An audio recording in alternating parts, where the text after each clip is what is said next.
6 April মহারামনবমী আছে, তার প্রস্তুতি নেবেন। বাসন্তী পুজো রামনবমী শেষ হলে গোটা রাজ্যের বৈষ্ণব সমাজকে নিয়ে আমরা তারাপীঠ মহাশ্মশান অভিযান কর্মসূচির ডাক দেব।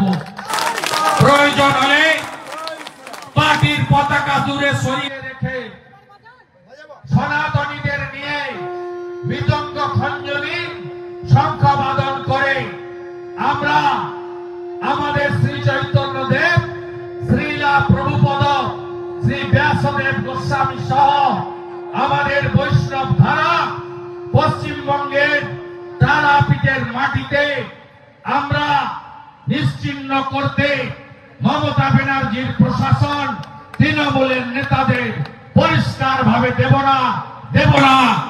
না। আমাকে সুকুমার বাবুর ইতিহাস দিয়েছেন ধ্রুব সাহা। আমি নিলে কি হয় জানেন? ভাবছেন অনুব্রত তো বাইরে অনেক দিন ছিল, আবার যাবে।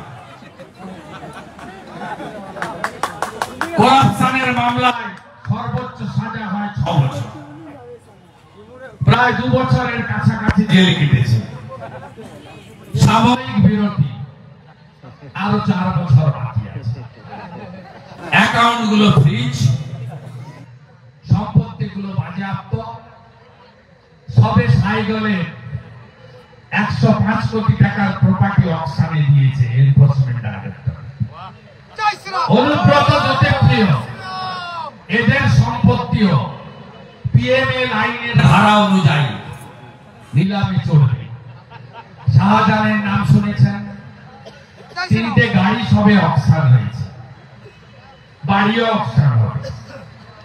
চিন্তা করবেন না, ভারতবর্ষের পিএমএলএ আইন এত কঠিন, এত কঠোর, একটা সময় দেখবেন আবার মাছ বিক্রি করে সংসার চালাতে হবে।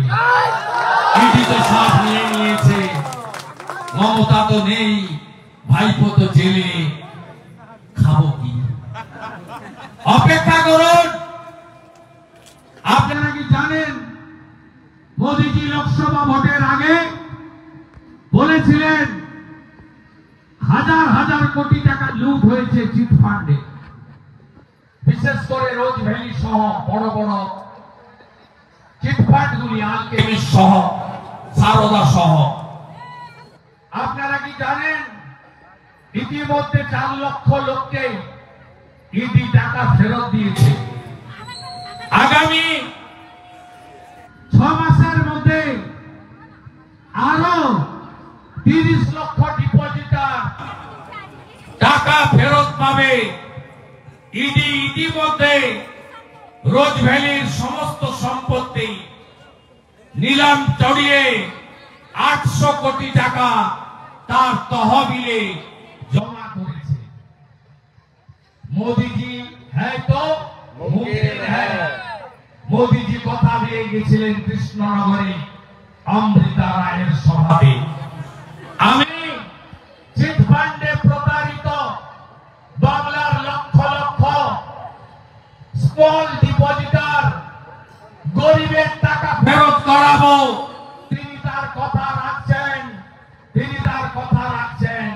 তাই বীরভূমে বালি চোর, কয়লা চোর, পাথর চোর, এরা সাবধান থাকবেন। তারাপীঠ ডেভেলপমেন্ট অথরিটির টাকা চোর। এই রামপুরহাট পৌরসভায় চেয়ারম্যান সোমেন ভগত, আপনার লুটের হিসাব আমাদের কাছে আছে। ভাববেন না যে পালাবেন আপনারা। আমি শুধু একটা কথাই বলবো, হিন্দু আর জনজাতি সবাইকে এক করুন, ঐক্যবদ্ধ করুন। মোহাম্মদ বাজার গিলোটিন কাণ্ড কয়েকটা জেলে আছে, আর এখানকার ওই ভাইপো সহ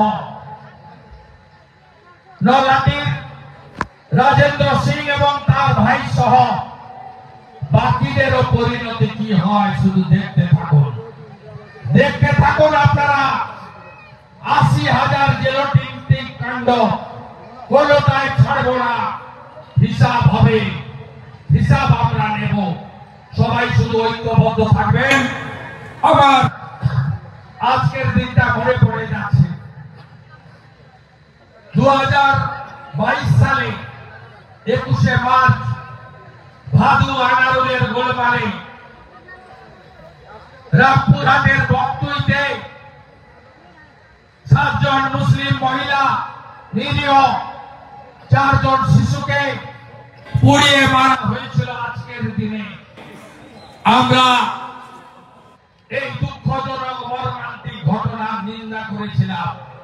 ওই গ্রামে আমরা ভোট পাই না, ওই গ্রামে আমরা ভোট পাই না, ভোট আমাদের লাগবে না। মমতা ব্যানার্জি আসার আগে আমি পৌঁছেছিলাম ওই গ্রামে 55 জন এমএলএ কে নিয়ে। তারপরে আবার এসেছি 23 নভেম্বরে, আবার এসেছি 2024-এ অমিত শাহজির সভায়, আবার আজকে এলাম এটা নিয়ে চতুর্থবার। রামপুরহাট আছে, তারাপীঠ আছে, এর পরের দিন তারাপীঠে বৈষ্ণব সমাজকে নিয়ে যাব, মাকে দর্শন করব, মাকে প্রণাম করব। আর তারাপীঠ মহাশ্মশান রক্ষার এই লড়াই আমরা জিতব, আমরা জিতব, আমরা জিতব। দেউচা পাঁচামি নিয়ে পাথর তোলার যে ব্যবসা পরিকল্পনা করেছেন মমতা ব্যানার্জি, আগামী 29 তারিখ শনিবার সিউড়ি জেলা অফিসে আমি একটি সাংবাদিক সম্মেলন করব। সমস্ত তথ্য সহযোগে দেউচা পাঁচামিতে রাজ্যসভার এমপি সামিরুল, এখানকার ডিএম বিধান কি করেছে তার প্রমাণ সহ 29 তারিখে আমি এখান থেকেই রাজ্যের মানুষকে বলবো, এদের এতটুকু সংশোধন হয়নি। কয়লাকে দুধে সিদ্ধ করলে কয়লা কালোই থাকে, তৃণমূল তাই চোর চোরই থাকে, তৃণমূলের পরিবর্তন হতে পারে না। জয় জয় শ্রীরাম। আমাদের ভিডিও ভালো লাগলে লাইক এবং শেয়ার করুন। কমেন্ট সেকশনে গিয়ে জানান আপনাদের মতামত। আরও ভিডিও পেতে আমাদের চ্যানেল সাবস্ক্রাইব করুন এবং প্রতি মুহূর্তে খবরের আপডেট পেতে প্রেস করুন বেল আইকন।